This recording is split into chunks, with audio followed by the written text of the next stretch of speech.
Hey everybody, welcome back to Video Game. So today I got a fun and exciting episode for you guys this evening as we're going to be talking about Mario Party 4, more specifically the fact that it is now the GameCube's first officially 100% decompiled game. And if you're not sure what decompiled means, we're going to go over that in the video, but obviously lately we've been talking a lot about decomps and recomps and just how much they're shaping the future of video game preservation and the way you're going to play games.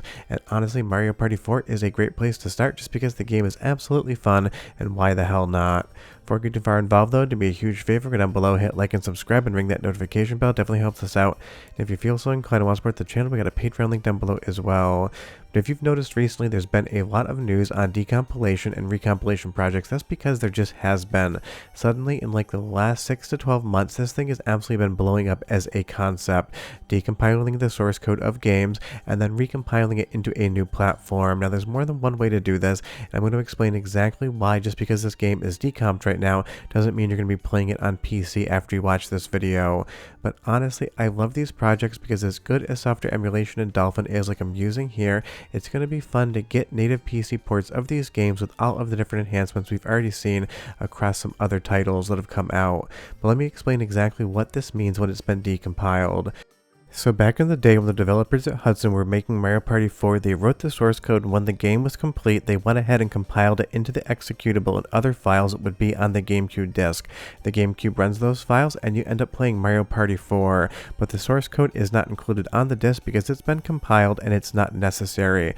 When you decompile a game, you basically bring it back to all of the original source code that would have been on the developer's software development kits back when this game was in development, and then from there you can do whatever you want with it. Just because a game is decompiled does not mean that in a week or 2 weeks you're going to be playing that PC version of the game, because now you need to do a source port or port the game to another platform utilizing that original source code for your own benefit. And I think that's what trips a lot of people up when they think about decompilation projects. Yes, the source code for Mario Party 4 is now 100% decompiled, but let me try to explain it in a non-technical way, the best way I can think of. Imagine a new Lego kit. You go ahead and you open the box, you have all of the bags with the numbers on them, and you have the manual. That would basically be your source code. When you compile it, you build the entire Lego set based upon the directions, so at the end you have exactly the figure shown on the box, whatever model you're building. Now, if you decompile that Lego set, you take every single piece back apart and put them back in the numbered bags. But if you want to make something new out of it, you then have to basically port the Lego code or the manual, or in this instance the source code, to another platform. So when we recently talked about Dinosaur Planet being recompiled, that means they take the source code and then basically port it to something modern like a Windows environment. And that takes a lot of time, because when you're dealing with something like Nintendo 64 code, you have MIPS instruction sets, and when you're on GameCube, you're basically dealing with PowerPC instruction sets. Those are not going to be completely portable into a Windows environment. You have to basically recode large sections of the game, if not the entire thing, to get an executable out of the back that you can just sit down and play. And many times the people that work on the decompilation projects are not the ones that end up porting the game to modern environments, because decompiling source code and writing game code are two completely different talents, neither one of which that I possess in any way, shape, or form. But what this means on the first GameCube game being decompiled is that there are tools out there to be able to get the source code back out of a build. Now, that does not mean it's a tool that you can drop any single Nintendo GameCube file into and go ahead and hit decompile and it's going to work. There's more than one way to do this. Every single game does something slightly differently depending on what SDK they were on and everything else. So I don't want you to think this is just kind of a drag and drop conversion tool where you drop in an ISO and get some source code out of the back end of it. It would be incredible if it was, but that's not really how these things work. But it is super exciting for the future of video games, because honestly there's tons of games I would love to see recompiled from the actual decompiled source code. Something like Super Mario Sunshine would absolutely be incredible. I'd love to see that in 4K on my PC with widescreen support and high refresh rates. And another game, maybe a little bit of a deeper cut on GameCube that I would love to see decompiled and ported, would be something like Killer 7. That game is absolutely incredible from a visual standpoint, but leave me a comment down below and you tell me. If you could snap your fingers right now and make one GameCube game appear as a native PC port with widescreen support, high refresh rates, and every other quality of life improvement that Recomps can give you, leave me that name down below because I would be curious. I always love asking you guys what you want to see, and I always get some really interesting responses from there. So go ahead and tell me, what's that one game you just wish you could see tomorrow? But again, I want to be clear here, this decompilation does not mean that this might be done this year. It could take somebody 2 years, 3 years to actually recompile this into something you can play on your PC. There might not even be a team actively working on it, and I will do a video later on this week talking about the current recompilation projects and when you could hopefully see them soon. But the reality is, somebody may not take up the recompilation portion of something like Mario Party 4 for a year, 2 years, or ever. Think of it this way, if I gave you a book of directions and told you to do something and you did not have the skill to be able to do that, you really wouldn't be able to get anything out of the back end. If I gave you a manual on how to do heart surgery and said, go ahead and read it and do heart surgery, you'd probably just butcher somebody and nothing would really be that successful. That is what the source code is to somebody who does not understand how to read it and then how to port it to a modern platform. It's one of those things, you have to have a different skill set to be able to go ahead and do that source port. So hopefully a team comes along soon and makes a version of Mario Party 4 that would work on PC, like you see with Legend of Zelda Majora's Mask, to ship to Harkinian, and all of the other recomps we've talked about, the most recent one being Dinosaur Planet.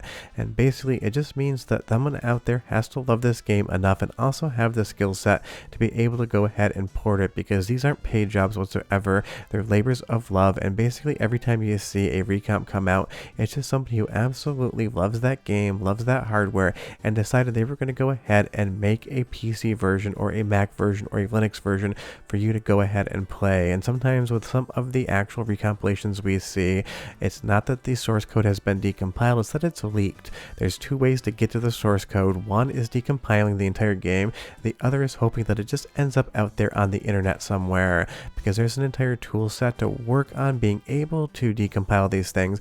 But again, it isn't free. There is a lot of intricacies, and every single game needs to actually have a human being go in and touch it. There are no AI tools whatsoever. I know a lot of people leave comments down below and expect that ChatGPT will be able to decompile Nintendo 64, GameCube, and arcade games at some point in the future. I don't think we're there yet, but maybe in 5 or 10 years AI could be smart enough to be able to pull these things off, and the process will move much quicker. But I just want you guys to realize these AI tools are not going to be good enough yet to just say, hey, ChatGPT, decompile me this Nintendo 64 game and make me a source port to PC, and you wait 15-20 minutes and the code spits out the back end. And honestly, it's really been a recompiler's dream right now as far as playing these games. Sonic Unleashed on the Xbox 360, a couple months ago we did a video on that when it came out, is absolutely stunning, and it really showed that these decomps and recomps are going to be the future of gaming across basically every single platform. And just so you know, you don't technically have to decompile the source code to make a recompiled version of the game. You can basically skip a step as well, but I'm not going to get into that because it gets very technical, and honestly I feel like 99 out of 100 of you here are just wanting to see fun footage of games and recomps you might be playing in the future, so that's what we're doing. But it's amazing to see that we have our first GameCube game decompiled. It means that there's going to be a lot more moving forward in the future. I figure there's probably going to be like maybe 1 or 2 projects a year, maybe in 2026 and moving forward, where you see recompiled games across basically every single platform, because you can do this for anything that runs code, which is to say the entirety of the history of video games. Every single video game has source code that is compiled into that executable, but I'm sure you're going to see this more on platforms that use 3D, because you can get all of those internal rendering resolution bumps, you can get widescreen support, and all the other things that people want to see out of games when they play them in 2025.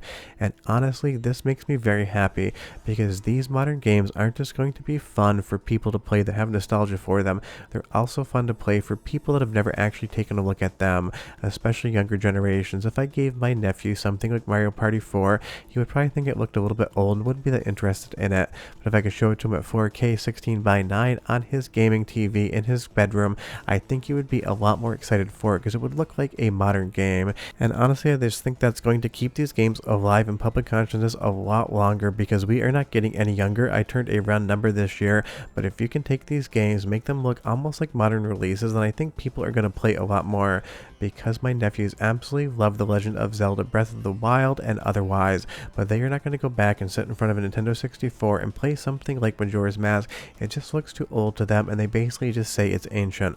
But if you put them in front of something like the recompiled version of that game with all of the creature comforts and modern supports, you're going to catch a lot more people who want to play that game. That's why I really do think these decomp and recomps are going to keep game preservation alive and keep these games in public consciousness for a lot longer.